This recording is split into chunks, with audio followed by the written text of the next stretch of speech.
ចំណុចមួយទៀតគឺការមានអំណួតទៅលើខ្លួនឯងការមានអំណួតទៅលើខ្លួនឯងមុនពេលប្រឡងហ្នឹងក៏ដូចជាអំឡុងពេលប្រឡងហ្នឹងឯងពួកឯងបងប្អូនទាំងគ្នាខ្ញុំឈ្មោះដណេគឺជាអតីតសិស្សនិទេស B បាក់ឌុបឆ្នាំ2024នៃវិទ្យាល័យបុណ្យនីហ៊ុនសែនបាទីខ្ញុំឈ្មោះសៀងសេពេជាអតីតសិស្សនិទេស A ឆ្នាំ2024នៃវិទ្យាល័យបុណ្យនីហ៊ុនសែនបាទីដោយបងប្អូនបានដឹងហើយថាស្រាប់តែរយៈពេល2ខែទៀតប៉ុណ្ណោះក្នុងការធ្វើដំណើរទៅកាន់បាក់ឌុបឆ្នាំ2025តើបងប្អូនបានត្រៀមខ្លួនរួចហើយឬនៅចឹងវីដេអូមួយនេះគឺសម្រាប់បងប្អូនទាំងគ្នាចំណុចដែលអ្នកនរគ្នាគួរធ្វើនិងចំណុចដែលអ្នកគ្នាគួរជៀសវាងមុនពេលប្រឡងបាក់ឌុបចំណុចដែលគួរធ្វើទៅលើមុខវិជ្ជាគណិតរូបនិងគីមីគឺដំបូងអ្នកនរគ្នាត្រូវតែចេះទៅលើរូបមន្តទាំងអស់ទាំងគណិតទាំងរូបនិងគីមីគឺសុទ្ធតែមានរូបមន្តហើយចឹងអ្នកនរគ្នាត្រូវតែចេះរូបមន្តទាំងអស់ហើយត្រូវតែអនុវត្តលំហាត់ជារៀងរាល់ថ្ងៃនិងជាប្រចាំជាពិសេសគឺលំហាត់នៅឆ្នាំចាស់ហើយបើសិនជាអ្នកនរគ្នាអត់ច្បាស់ឬក៏អត់តន់យល់អត់តន់ចេះទៅលើលំហាត់ណាមួយនៅក្នុងមេរៀនណាមួយនៃមុខវិជ្ជាទាំង3ហ្នឹងចឹងអ្នកនរគ្នាត្រូវតែទៅមើលមេរៀនឡើងវិញរៀនមេរៀនឡើងវិញដោយខ្លួនឯងឬក៏ទៅសួរលោកគ្រូអ្នកគ្រូជាដើមអញ្ចឹងហើយជាពិសេសកុំភ្លេចនៅមេរៀនឬក៏លំហាត់ណាដែលអ្នកនរគ្នាចេះគឺត្រូវតែរំលឹកឡើងវិញជារឿយៗដើម្បីកុំឲ្យភ្លេចនៅថ្ងៃក្រោយតែគ្នាដឹងហើយថានៅក្នុងមុខវិជ្ជារូបវិទ្យានិងមុខវិជ្ជាគីមីវិទ្យាគឺមានសំណួរចឹងអ្នកគ្នាក៏ត្រូវតែទៅសំណួរនៅលើពីមុខវិជ្ជានឹងដែរដោយសំណួរទាំងនោះបានមកពីក្នុងសភៅពុម្ពជាពិសេសគឺសំណួរនៅក្នុងវិទ្យាសាស្ត្រឆ្នាំចាស់មុខវិជ្ជាជីវវិទ្យាគឺជាមុខវិជ្ជាមួយដែលមានទាំងសំណួរនិងលំហាត់អញ្ចឹងអ្នកនរគ្នាត្រូវតែតន្ទិញសំណួរឲ្យបានគ្រប់មេរៀនយល់ពីមេរៀននីមួយៗឲ្យបានច្បាស់ហើយព្រមទាំងចេះនៅរូបមន្តដើម្បីធ្វើលំហាត់ដូចជារូបមន្ត ANM ឬក៏រូបមន្ត ADN ជាដើមខាងក្រោយគឺទៅលើមុខវិជ្ជាប្រវត្តិវិទ្យាមុខវិជ្ជាសាស្ត្រខ្មែរនិងភាសាអង់គ្លេសគឺអ្នកទាំងគ្នា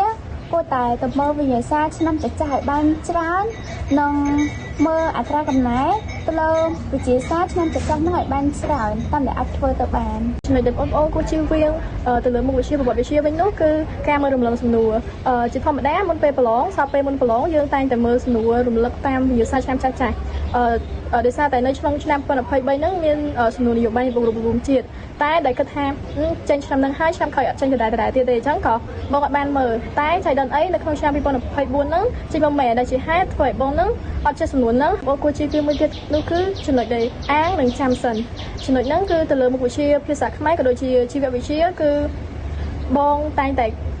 ចាំសិនចាំថ្ងៃនេះអាងថាចេះហើយឬក៏អីគឺបងអត់ខិតខំមើលសំណួរក៏ដូចជារំលឹកឡើងវិញឯងហើយមុខវិជ្ជាភាសាខ្មែរយើងសរសេរកាលណាយើងសរសេរបានច្រើនយើងប្រកាសជាមានគំនិតច្រើនឯតែ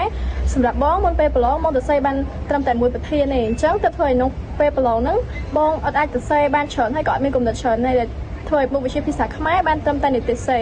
ហើយចំណែកមុខវិជ្ជាជីវវិទ្យាវិញគឺសម្រាប់សំណួរគឺបងចាំសិនអាងចុះចុងក្រោយសមអាទិត្យមុនប្រឡងសម្រាប់សំណួរតែ50មកមើលតែសម្រាប់សំណួរចៃដន្យអី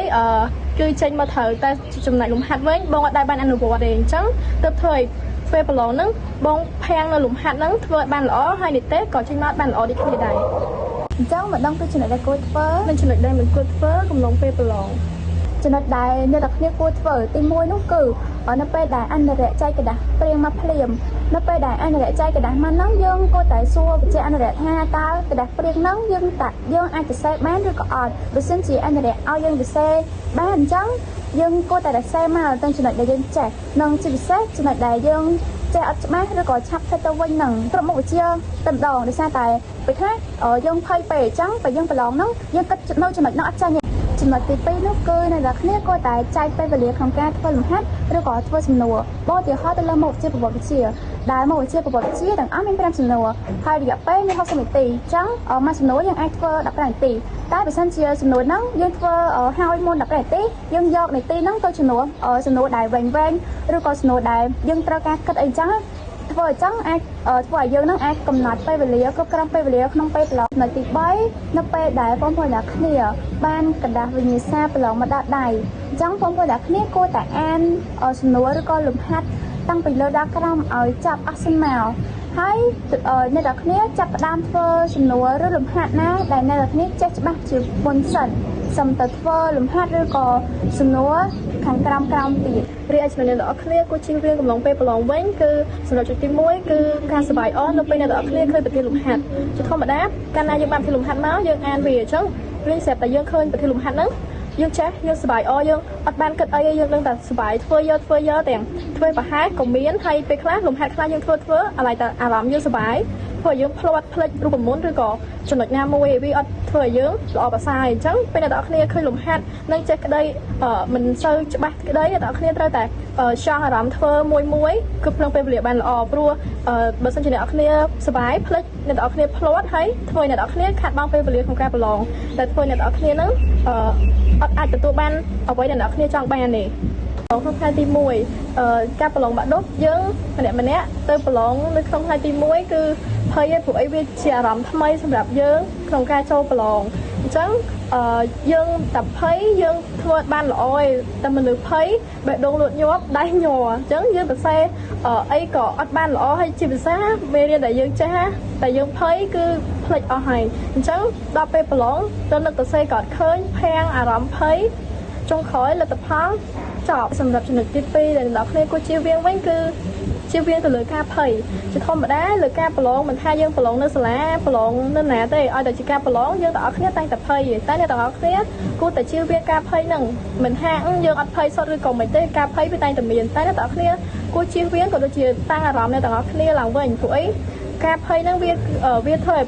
មានផលវិបាកក៏ជាការប៉ះពាល់ខ្លាំងដល់ការប្រឡងរបស់យើងដែរសំខាន់ដែរគឺការបំពេញឈ្មោះលេខតុលេខបន្ទប់ទៅលើกระดาษប្រឡងរបស់យើងព្រោះអីកាលណាយើងបំពេញខុសឬក៏យើងភ្លេចបំពេញជាពិសេសលើមុខវិជ្ជាដែលយើងតកระดาษបើសិនជាយើងធ្វើបានច្រើនតបានច្រើនក៏ប៉ុន្តែនេះស្រាប់តែគ្នាភ្លេចបំពេញឬក៏បំពេញឈ្មោះលេខតុលេខបន្ទប់ខុសអញ្ចឹងក៏ជាបញ្ហាដែលធ្វើអ្នកទាំងអស់គ្នាអត់ទទួលបានបន្ទុកដូចគ្នាអញ្ចឹងអ្នកទាំងអស់គ្នាត្រូវតែជៀសវាងនៅចំណុចថាបញ្ញាប់ធ្វើអីមុននឹងការបំពេញនិងការផ្ទៀងផ្ទាត់ទៅលើក្បាលសន្លឹកកិច្ចការរបស់យើងរីឯចំណុចមួយទៀតគឺការមានអំណួតទៅលើខ្លួនឯងទាំងអស់គ្នាមិនគួរមានអំណួតទៅលើខ្លួនឯងនៅមុនពេលប្រឡងហ្នឹងក៏ដូចជាអំឡុងពេលប្រឡងហ្នឹងឯងព្រោះអីអំណួតហ្នឹងគឺអាចធ្វើឲ្យយើងហ្នឹងបរាជ័យបានដោយសារតែកាលណាអ្នកទាំងអស់គ្នាមានអំណួតអ្នកទាំងអស់គ្នាអាងខ្លួនឯងហ្នឹងចេះតិចមានតែឯងអញ្ចឹងពេលអ្នកទាំងអស់គ្នាប្រឡងអ្នកទាំងអស់គ្នាស្រាប់តែដោយសារអំណួតហ្នឹងយើងទៅសេយកអត់បានគិតវែងឆ្ងាយគិតឲ្យប្រកបអីចឹងអ្នកទាំងអស់គ្នាទៅសេស្រាប់តែខុសដោយសារតែយើងអាងថាយើងចេះតែតទៅពេលអ្នកទាំងអស់គ្នាខុសប្រកបទៅឲ្យយើងខុសច្រើនអញ្ចឹងបើយើងឆោតច្រើនទៅវាអត់ល្អទេអញ្ចឹងប្រកបជាសុំអនុរិយដូរកដាស់តែការសុំដូរកដាស់ហ្នឹងអ្នកទាំងអស់គ្នាទី1អ្នកទាំងអស់គ្នាខាត់បងនៅពេលវេលាខ្លួនឯងតទៅពេលអ្នកទាំងអស់គ្នាខាត់បងពេលវេលាវាធ្វើឲ្យអ្នកទាំងអស់គ្នាអារម្មណ៍លែងមូលែងហ្នឹងភ័យក៏ដូចជាស្លន់អីអញ្ចឹងទៅហើយមួយទៀតក៏វាជាការរំខានដល់បេក្ខជនប្រឡងទាំងអស់នៅក្នុងបន្ទប់មួយយើងដែរព្រោះអីការដែលយើងសុំអនុរិយដូរកដាស់ហ្នឹងយើងតែងតែស្រែកឯទៅគ្រាន់តែរយៈសុំกระดาษអីអញ្ចឹងទៅអញ្ចឹងធ្វើឲ្យបេក្ខជននឹងទាំងអស់គេស្រាប់តែគេពងធ្វើចង់អារម្មណ៍ធ្វើលេងស្រាប់តែយើងសុំกระดาษដូរអីអញ្ចឹងគឺប៉ះពាល់ដល់គេទាំងអស់គ្នាអញ្ចឹងការមានអំណួតហ្នឹងអ្នកទាំងអស់គ្នាជៀសបានជៀសទៅគឺត្រូវតែជៀសហ្មងហើយដើម្បីជៀសវាងកុំឲ្យអ្នកទាំងអស់គ្នាចេញមកពីប្រឡងវិញជាមួយនឹងហៅពីបដិសេរីជាមួយខ្លួនឯងណាជាចុងក្រោយសូមជួយបើឲ្យអ្នកទាំងគ្នាទទួលបានឯកទេសល្អគ្រប់គ្នាជាពិសេសបងសូម5ដល់បងប្អូនទាំងអស់គ្នាកុំបាក់ទឹកចិត្តហើយលើកទឹកចិត្តដល់ខ្លួនឯងថាយើងអាចធ្វើបានព្រោះអីយើងបានចំណាយពេលខិតខំប្រឹងប្រែងរយៈពេល12ឆ្នាំហើយអញ្ចឹងយើងទៅបញ្ចេញសមត្ថភាពត្រឹមតែ2ថ្ងៃឯងដែល2ថ្ងៃហ្នឹងអាចកំណត់